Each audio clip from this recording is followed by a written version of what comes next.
Good afternoon from the German House in New York City, and welcome to Land Conservation to Counter Climate Change, Lessons from Africa.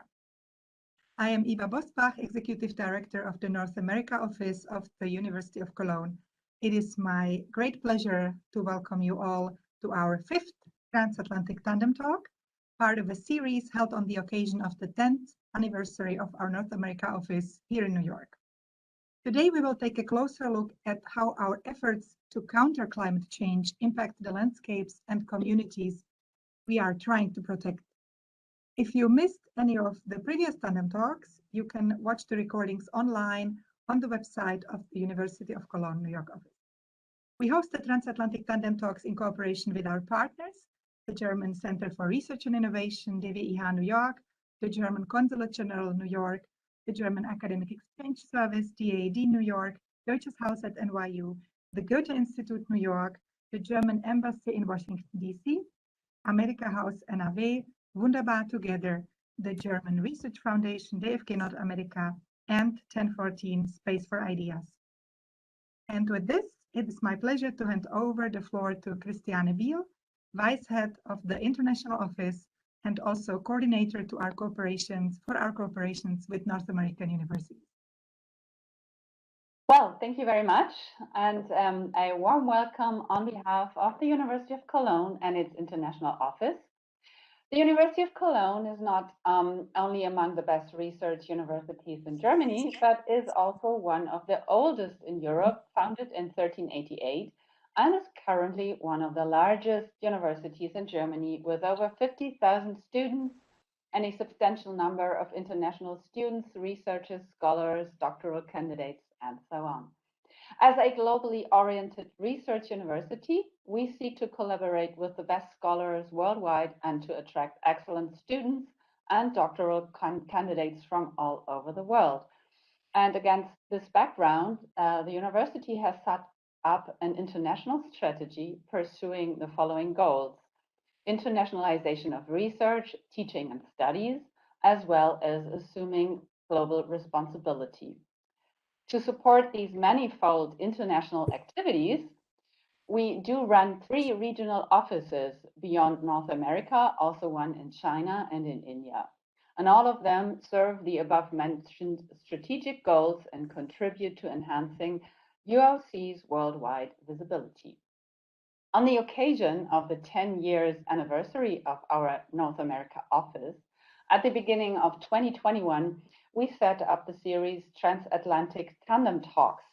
And throughout the year, these talks have very successfully been featuring research from our faculties and clusters of excellence and address topics of high societal relevance, such as Black Lives Matter, food security, language and political psychology, or immigration and Jewish life in the United States.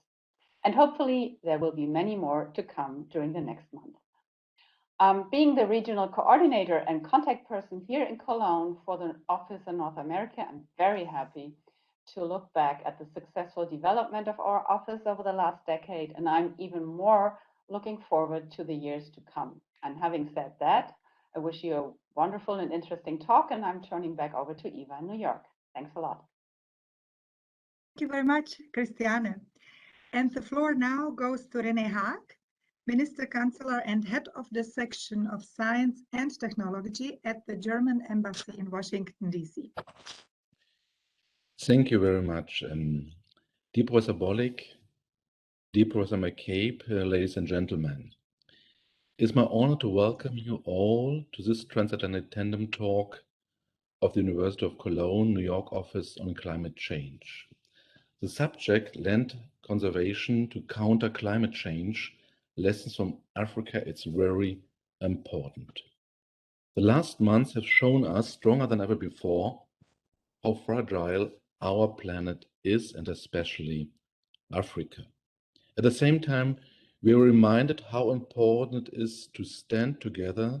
We need especially further information about Africa and especially the impact of climate change. We may very well be at a turning point. Both Europe facing huge and dynamic transformation with far-reaching consequences for politics, the economy, and society, the scale of which is not yet clear. And these processes are not primarily driven by the coronavirus crisis, even though it is what observes much of our capacities at the moment. The main challenges remains rapid political, cultural, and technological change, along with increasing global efforts to combat climate change and especially to help Africa in the specific circumstances. Europe has recently reconfirmed its ambitions to try and lead the way from the fragile crisis mode towards a new vitality by investing largely into infrastructure to become the first climate neutral continent by 2050. To master this enormous change for transformation, Europe has given science and innovation a major role to play. And now, under the President Biden administration, all the United States have changed course in climate and energy policy, and this will also help Africa. And this, therefore, not surprising that President Biden is setting clear accents of dissociation from his predecessor when it comes to sending out signals in the direction of science. On this first day in office, in January this year, Biden ordered the re-entry of the United States in the Paris Agreement. Immediately afterwards, he appointed Eric Lander as chief scientific advisor to the president for the first time with the rank of a cabinet. All this I good science. In a published letter, he asked Lander to address 5 questions about the future of science and technology. One of these 5 questions about recommendations mitigate the effects of climate change, and this will help also Europe and especially also Africa. This public letter said to return on scientific-based decision-making and research innovation-driven climate policy. This promise is a revival of transatlantic scientific cooperation, and we can continue our cooperation also with Africa. For this background, it's important to understand what's going on in Africa, and I appreciate really much the talk today, the 2 lectures, and I'm looking forward to these 2 lectures. It's quite important that we will handle this with scientific knowledge. Thank you very much, and I'm looking forward to the lectures and wish you all the best for this day and the future discussions. Thanks. Back to you. Thank you very much, Mr. Haag. I would now like to give a very special welcome to our speakers today, who actually are a perfect example for the transatlantic collaboration we are featuring in this event series. Michael Bollig, Professor of Social and Cultural Anthropology at the University of Cologne in Germany, and J. Terrence McCabe, Professor of Anthropology at the University of Colorado Boulder here in the US. They have worked together on several research projects after Professor McCabe had the opportunity to conduct his research at the University of Cologne as a recipient of the Alexander von Humboldt Research Award. Thank you so much for being with us today across the Atlantic. This is our last tandem talk of our actual anniversary year 2021. If you missed any of the previous tandem talks, you can watch the recordings online on the website of the New York office. However, we will be continuing the series next year and hope you can join us again in 2022. And it is now my pleasure to hand over to our moderator of today's talks, Catherine Di Paola, Program Manager of the DWIH New York. Thank you so much, Eva. And I just want to let you know we're almost about to start. So you're almost through our intros here. And I'm very happy to see all of you. It's great to have all these participants on the screen. Thank you also for turning on your camera. For those of you who have turned it off, maybe we'll see you a little bit later. And thank you also for staying mute while people are speaking, because sometimes you have background noises. I mean, we have construction in the house, so we're trying to stay mute at all times as well. It's our pleasure, Eva, to be part again of your Transatlantic Tandem Talk. It's been fantastic. Professor Bollig, Professor McCabe, it's wonderful having you here. And before you start, allow me to introduce the tech space to our audience a little bit more, just to enhance the viewing experience, for example, and also give you some housekeeping rules.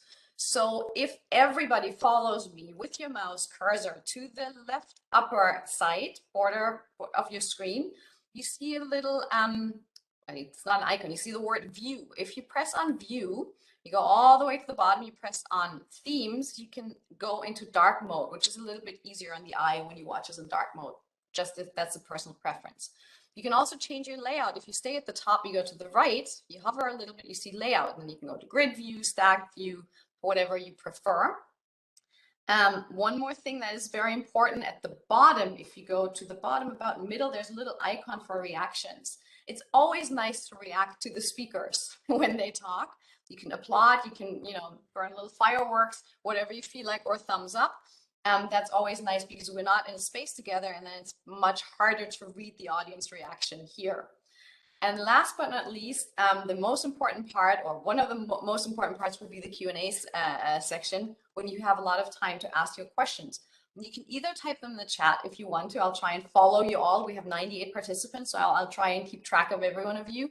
And if you feel like you want to speak directly to our experts, you might type a Q into the chat function, and then I will call on you, ask you to turn on your camera, unmute yourself, and actually ask the question in the group if you feel comfortable with that. And with that, I would like to hand it over to our today's talk, Professor Bollig and Professor McCabe. Thank you. Okay. I think you hear me well. I'm happy to start the presentation. I'm very happy to be here on stage together with Terry. I take some few slides to enter us into the discussion. Then Terry will take over and present his case study from Tanzania. And at the end, I will talk shortly on a Namibian case. So let me just try to outline the basic question that we want to handle here this evening together with you. There is little doubt, all projections are clear that climate change will affect Africa pertinently.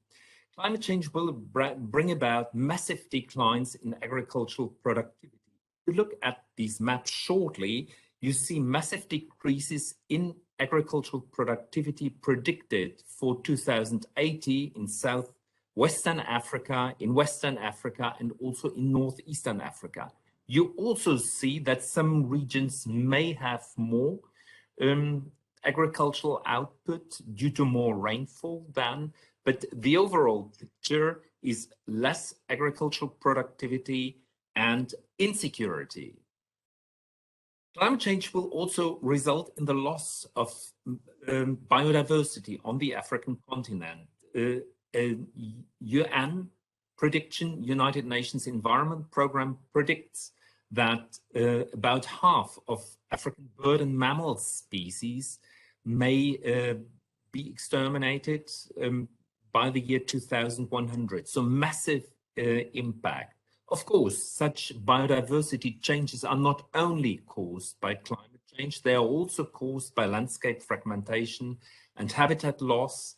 They are also caused by the explosion of invasive species. We could handle all that, but this evening we will talk about the effects of climate change and to what extent does conservation add to our preparedness, to our adaptation to climate change. Here I cite Ethiopia's former Vice President Desalegn, who sees Africa as the conservation continent. He thinks and publishes that Africa's way to progress, to wealth, is conservation. We will question that and we will discuss that, to what extent this is true. Today's map of Africa, if we look at conservation areas, seems to go into that direction. So major portions of Africa are under protection already. Strictly speaking, let's say if we look into statistics, at the moment about 15% of Africa's terrestrial surface is under protection. Here you see these lines. These are the areas we draw our case studies from. So the key question is, to what extent does conservation present meaningful adaptation to climate change? Our topic is of much importance because the world will agree to have more areas under protection. There's the very influential Half Earth initiative, which argues that we must put about half of the Earth, 50%, under protection to prevent species extinction. This opinion is very influential and informs the Convention on Biological Diversity, which is renegotiated at the moment. A meeting which was planned for Kunming, China in autumn 2021 has been postponed to mid-22. And on that meeting, there's a great likelihood that the nations will agree that by 2030, 30% of the terrestrial surface will be protected, and by 2050, 50% will be protected. And the clear-cut opinion is that anything less will likely result in a major extinction crisis and jeopardize the health and well-being of future generations. So it's fairly dramatic. So major parts of that expansion of conservation will take place in Africa. Southern Africa and Eastern Africa are leading conservation already, with nations like Zambia protecting 41% of its terrestrial surface, Namibia 38%, Tanzania also 38%. So they're already above the target, and in coming years, in the coming decade, they intend to expand conservation areas. So we are very well positioned to put forward these questions, and we will see conservation dreams come true in the 2030s, and they will come with the idea that here we do something for climate change adaptation. I now hand over to Terry, who will continue with his case study.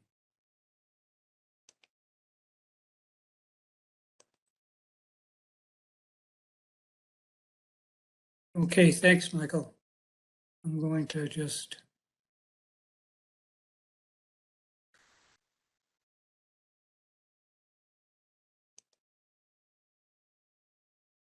okay, thank you.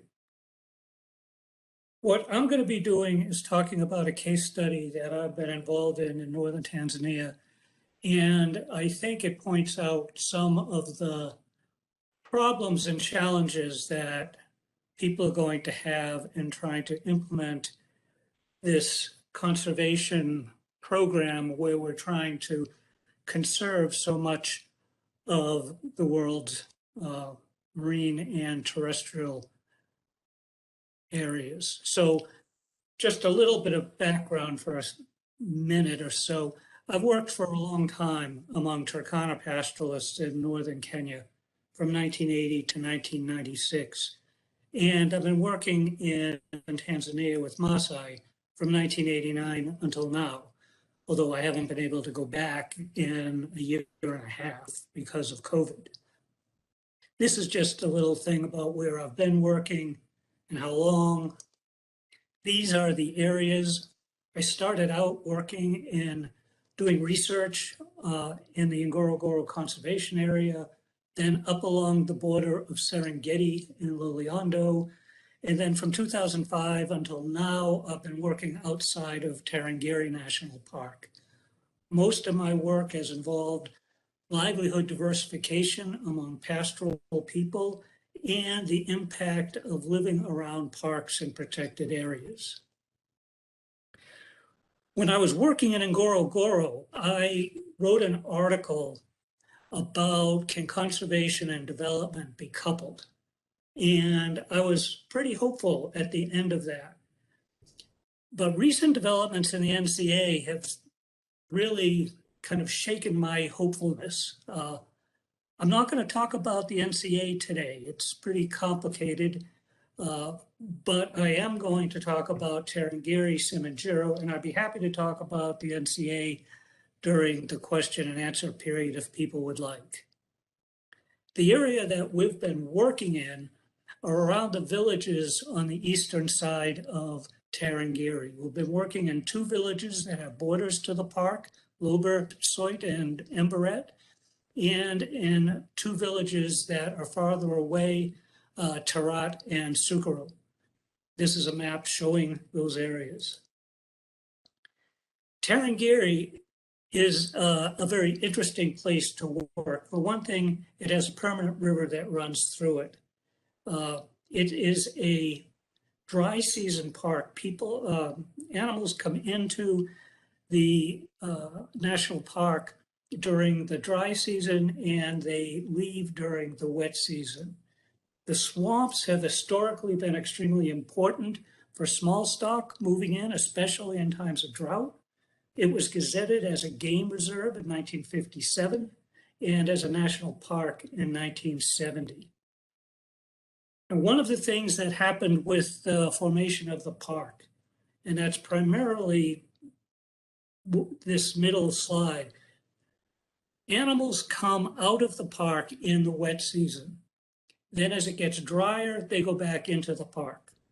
The Maasai and their livestock followed a very similar migration pattern on the formation of the park.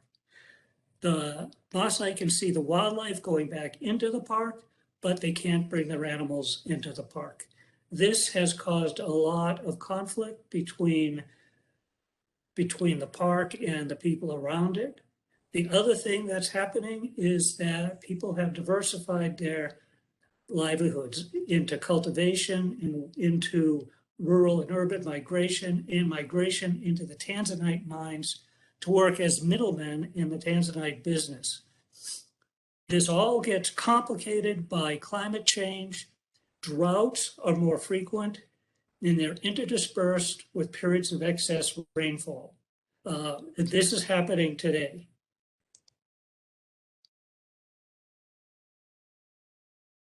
These are just 3 pictures of what this area looks like. This is the way the plains look. This is close to where I have a camp.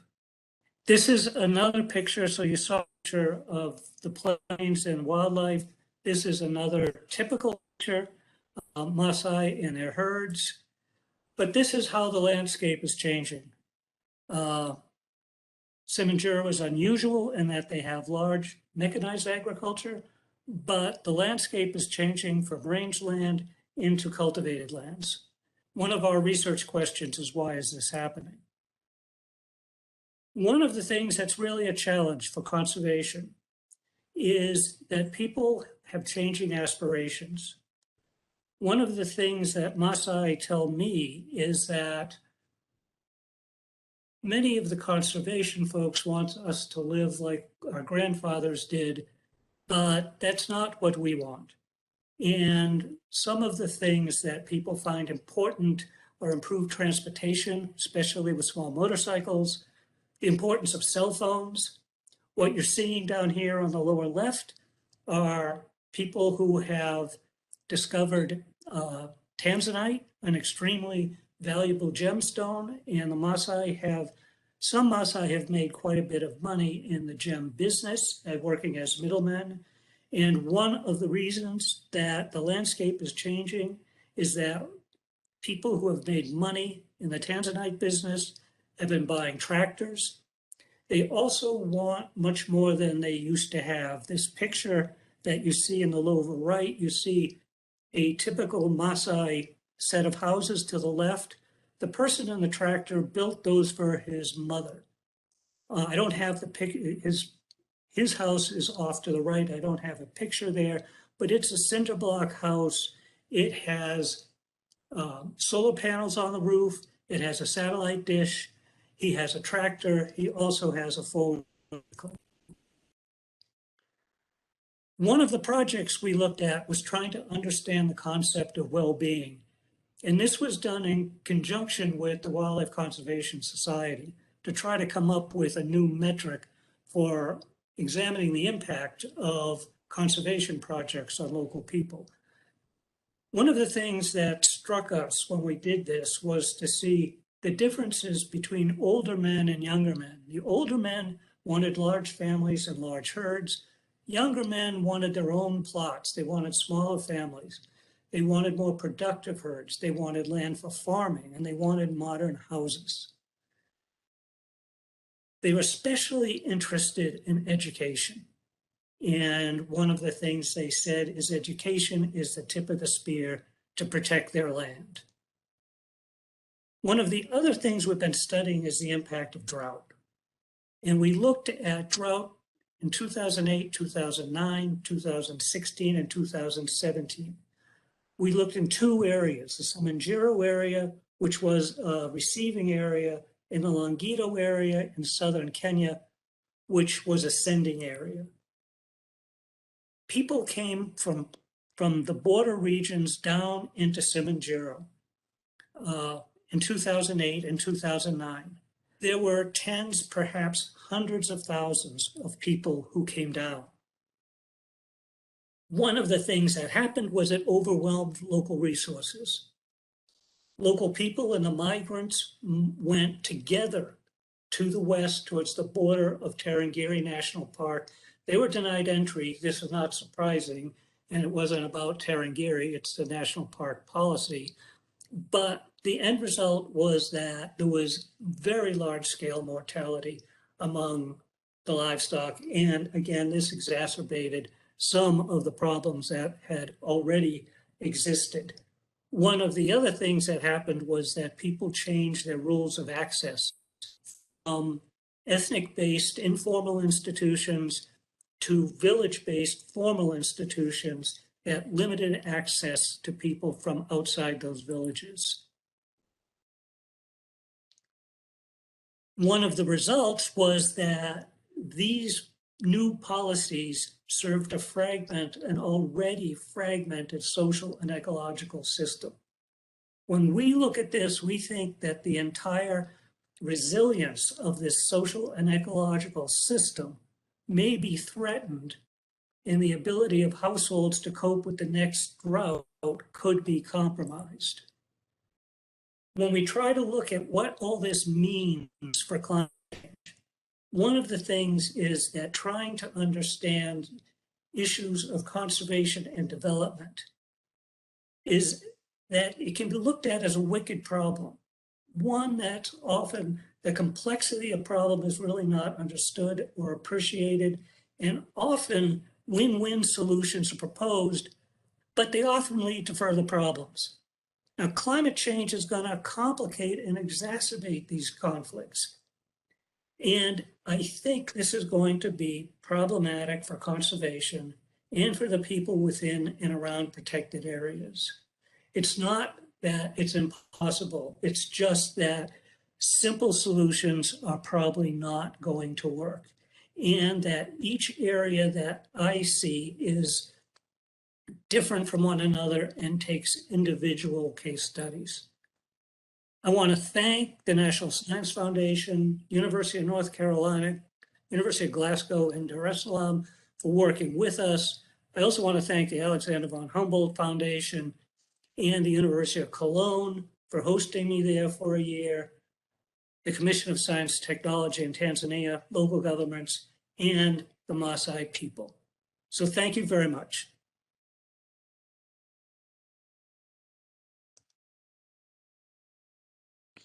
Okay, let me continue from here.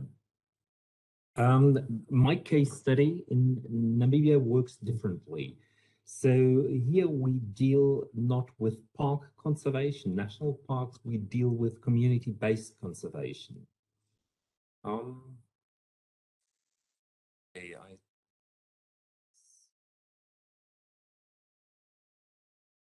Community-based conservation. So community-based conservation was started in Namibia in the 1990s with broad hopes that more conservation will bring more tourism and more wildlife will mean more income and also less reliance on agriculture.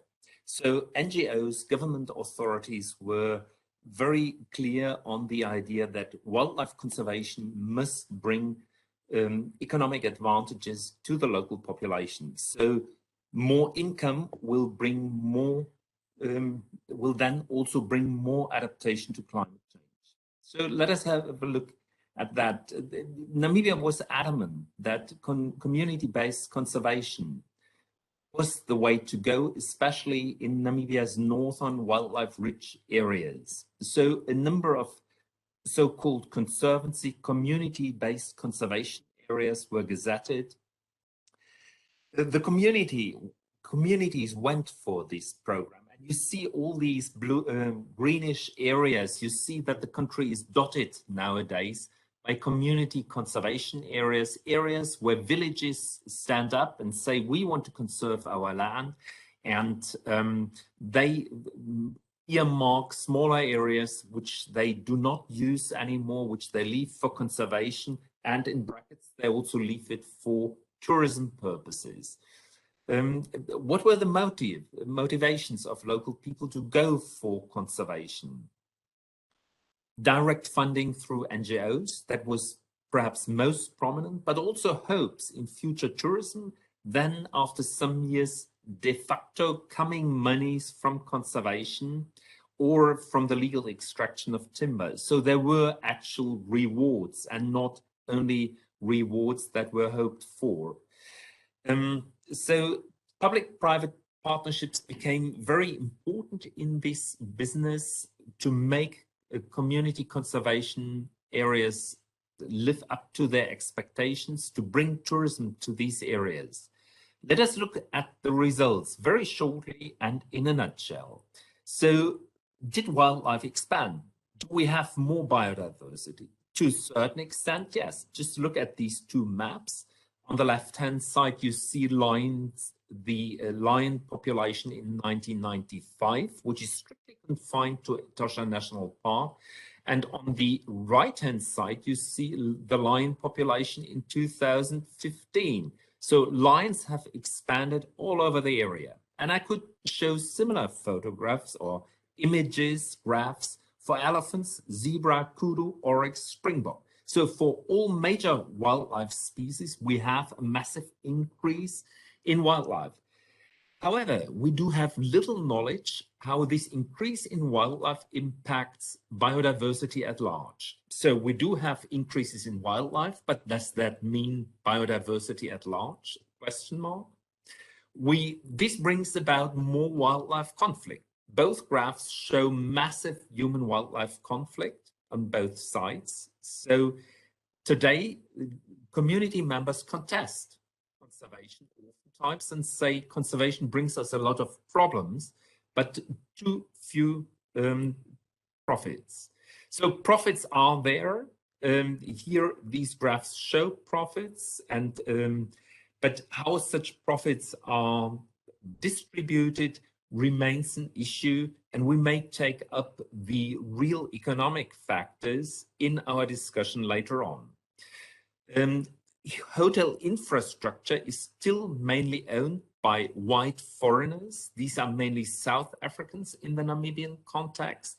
The local elite still goes for investments in agriculture and in cattle. They have a keen look at tourism, but still find investments in tourism risky and say we have only shallow knowledge. So we invest in cattle, we invest in agriculture. That's something we have expertise in. A number of young people, educated people, really find employment in tourism businesses. They have secondary school education, they are used to talk English, so they find employment, and that's certainly a plus. The poor of the community do not profit directly. They are not directly tied into development programs connected to community-based conservation. So the results, community conservation brings about significant increases in wildlife. We still have to understand how that connects to biodiversity at large, also to understand its biological effects, its ecological effects for successful adaptation to climate change. Conservation brings about diversification of rural economies, yes. It brings about more drought resilience, certainly so, for a number of households, but it also brings about new risks. Also, the tourism industry is fragile, and the Corona years have shown this is so. So some wealthy people profit, some educated people profit, but poorer people do not profit at all. So we may need further research on increasing inequality in rural communities and what effect that has on natural resources. My last point is that poor people do not gain from conservation. And I think all promises that they could gain from conservation been disappointed. So we will need research in effective poverty alleviation strategies. And herewith I give back to the moderator. Thank you so much to both of you. I think this was a very enlightening and very interesting talk because, at least speaking from my point of view, we tend to look from a more Eurocentric point of view, a Western world point of view, and you really touched upon the other side, actually, and the other viewpoint that is equally and sometimes even more important. And please feel free to ask your questions in the chat. Now is the time. And I would like to start with one large question, and I'm not sure if you will be able to answer it, because it is a very complicated, environment ecosystem that you're working in and doing your research in. Like you said, there's conflicting interests, and we talked about it yesterday by adding two more complications, basically. One, Professor Bollig, you touched upon is that on the one hand, we need tourists, right? We need those people there. We need the incoming revenue basically from tourists. Now we had COVID, there weren't any tourists. If you could speak to that a little bit more, maybe, and this goes maybe also into the question that I see in the chat. Have we seen changes in behavior and knowledge after local people have visited conservation areas, national parks, but also maybe foreigners? And the second question to Professor Gabe is basically, you talked about climate change as well. So we're setting aside a certain amount of land, a certain percentage of land to conserve. Now with climate change, that land might change. And we might look at different areas that we want to conserve because some of them might be completely dried out or not even, there might be nothing left to conserve at the end of the day. If you could quickly talk to these two points a little bit more, that would be interesting. Terry, would you like to start?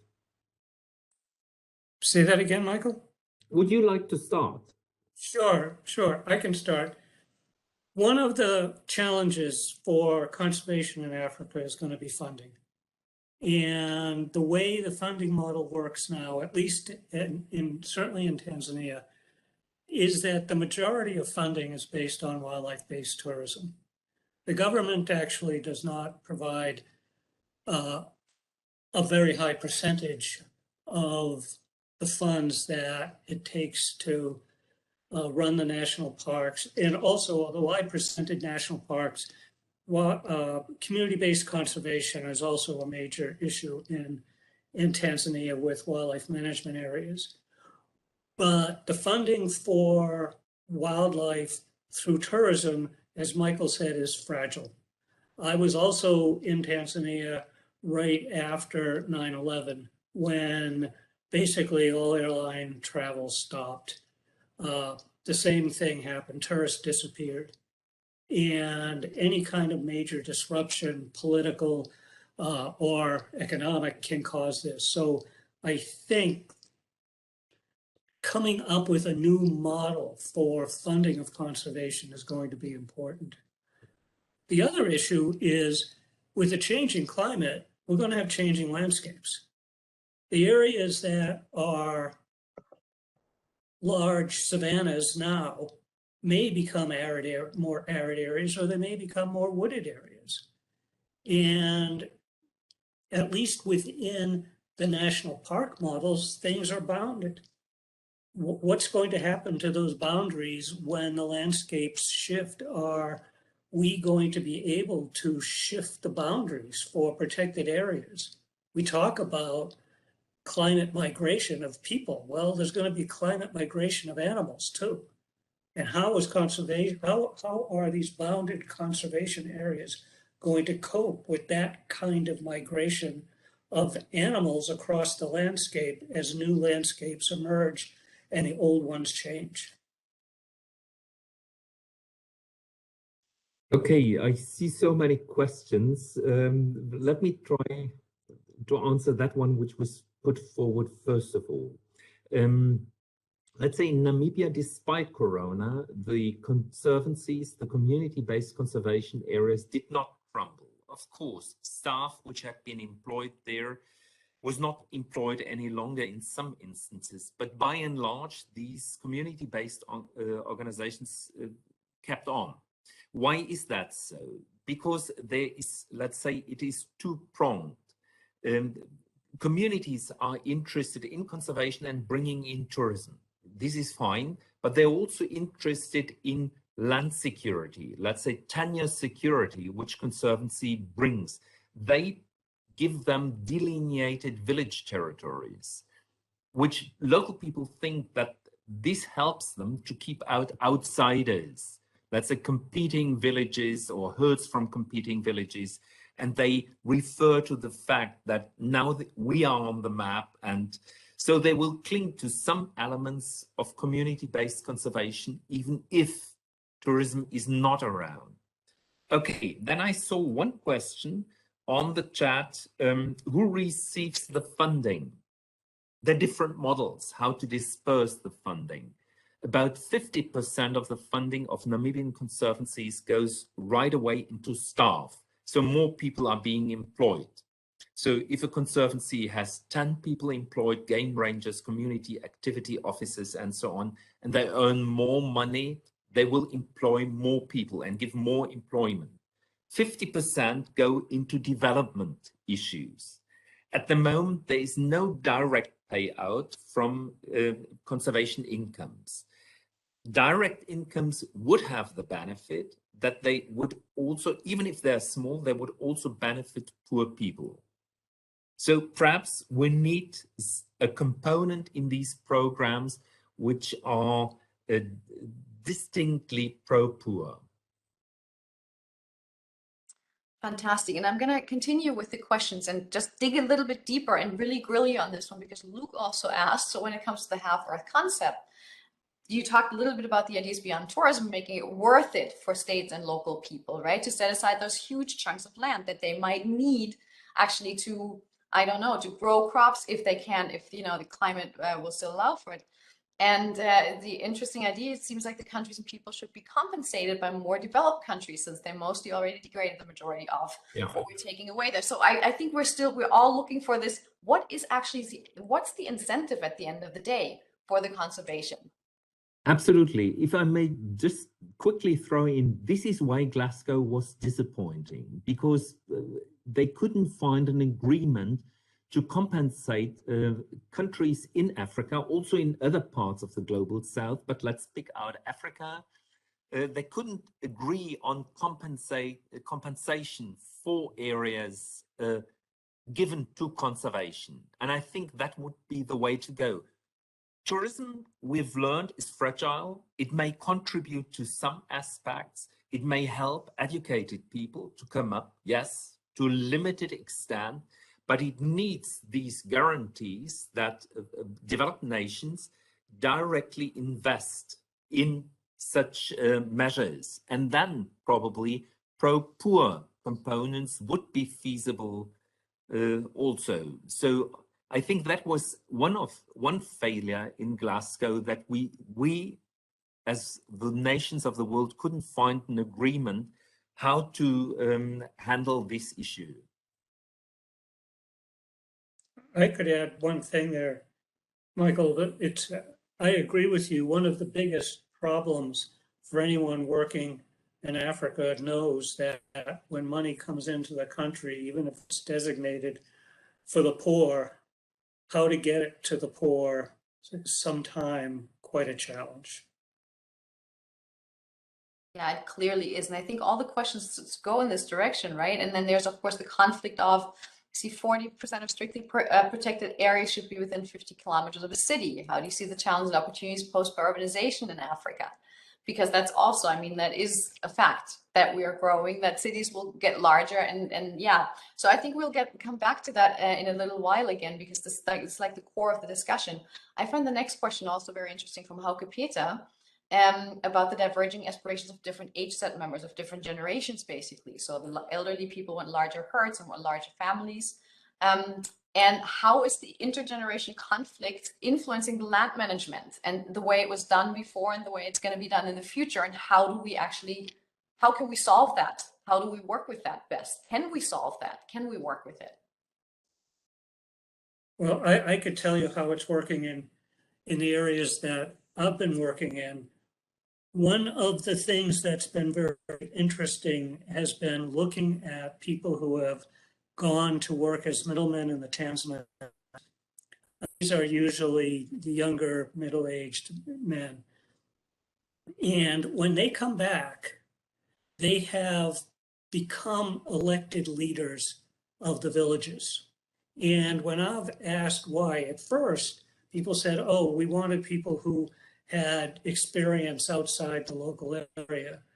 And then later on, people said, no, we wanted people who were successful at doing something other than livestock management. They said, we want to be in a modern nation state, and we need leaders who are going to be able to interact with people from all over the country, if not all over the world. And we want people to be educated. So the young people are the ones that are taking over political leadership, and policies at the village level are reflecting that. So when you looked at the different age sets, the old, and even in wealth, the old people will still measure wealth the way they used to in the number of livestock they have and the number of wives and children. Younger people will take the same person, the same number of livestock, the same number of wives and children, but they'll divide the human family into the livestock population. They say, well, they're actually poor. So what you're seeing is move towards more privatization. And this is contributing to land fragmentation. I could also add one other thing that also piggybacks with what Michael has said. I've also worked, there's this area called the Semengero Wildlife Easement, and it's more like the conservancies in Namibia. The process of distributing benefits is quite transparent. It's been very successful. But I asked people in an adjoining village, Sukaro, who wanted to join, and I said, well, why do you want to join? And they said, for the benefits. And I'm convinced that it's not just money. And so I was disappointed that they said benefits, but then I probed a little bit and they said, it's the way to preserve the land. That the money is a justification for setting land aside so that it won't be divided. And so this was just what Michael has said, that there's additional benefits that aren't just monetary benefits. It's keeping people out, it's keeping the land for themselves. Is that also a little bit going in the direction of our next question, going in the direction of well-being? When you talked about well-being before, is this also part of it? That you mentioned there were changes in well-being in your presentation. And one Yes. was to elaborate on that. But this goes in that direction, right? Well, the idea of that project, again, it was in conjunction with the Wildlife Conservation Society, and they were interested in looking at different metrics to measure success of conservation projects, and that expanded into development projects. And the idea was, well, what we really want to do is to see how it impacts people's well-being, not just their monetary and financial status. But myself and my colleague, Emily Woodhouse from University College London, undertook this project in Tanzania. And the first thing we had to do was to try to figure out how people thought about well-being. And so the project involved dividing the population up. Emily did the women, I did the men, and we held group individual interviews. With myself, I tried to do it with each of the age sets. So Maasai, they start with boys, but they don't really count. Then you got warriors, junior elders, and then elders, and then the really old and maybe retired elders. And we did kind of textual analysis of these interviews. Emily did it with women. The women were interested in moral same thing. We did not see the divisions according to age that we did with the men. The women all were fairly consistent about what they wanted. One of the other things that was really surprising, the concept of harmony came out as a very important concept. It was harmony within the family and harmony within the village. One of the things that Paige West's studies have done in Guinea has shown how, in her study, an integrated conservation and development project resulted in all of this internal conflict in a village. And one of the things that you could see when we were talking to the Maasai is they were worried about things like that also, is they wanted to have harmony. You saw these different aspirations, but you also saw this consistent message. We would like to have harmony in the village, harmony among our families. So this is very interesting because that means that actually the community-based conservation is kind of a prerequisite almost to understanding larger conversation of larger purpose of larger area conservation. But let me go back to Professor Bollig and the question of money here. So understood, of course, that needs to, I like the idea of you need harmony first in your smaller environment to then kind of broadening the concept, but it still needs to get funded. And one of the questions, of course, is again, would it help to put more money into the projects, or is this precisely maybe the wrong approach, or not the wrong approach, but not necessarily the only one or the best that we have? Okay, put more money into the project. There is one question also in the chat which goes along that direction. Exactly. To the extent ecosystem services or payment for ecosystem services could result in a poor policy. I'm skeptical about that as long as ecosystem services are parceled out. Let's say that we have singular ecosystem services, let's say forest protection, one focusing on aquatic system, another one on, let's say, insects.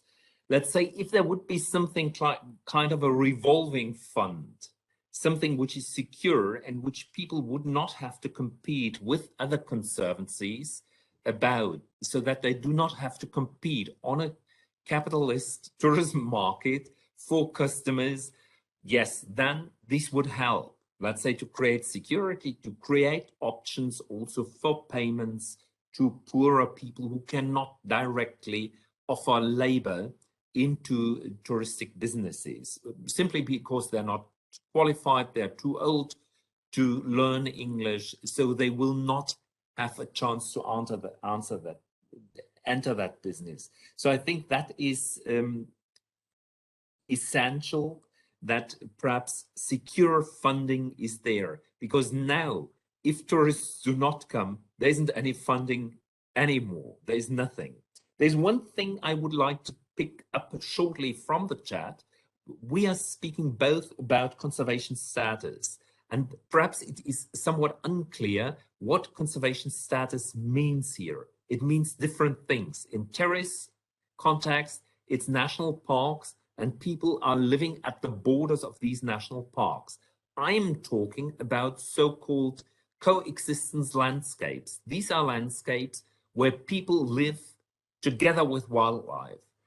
They try to zone areas and say this is primarily for wildlife, this is for livestock husbandry, but in fact, they intermesh. Yeah. By the way, a footnote, for all those who leave their email addresses, I will be able and I will be happy to answer these many good questions. Absolutely, and I would love to go through the last two ones if you can stay with us for a little bit longer, because I think they're extraordinarily interesting, of course, as well. So Frank is asking, is there a reason why you're talking about men? What's the women's attitude? Is it different? Also looking at different generations. Yeah, if you're talking about maybe the women were mostly interested in well-being that was associated with their families. They were interested in education. They were interested in education in girls, but what they were talking about in terms of well-being did not involve changes in the landscape or how land was managed. So in the context of conservation, I concentrate on what we're saying. We have an article in the journal Ecology Society that summarizes results of the well-being study, and it's by both men and women.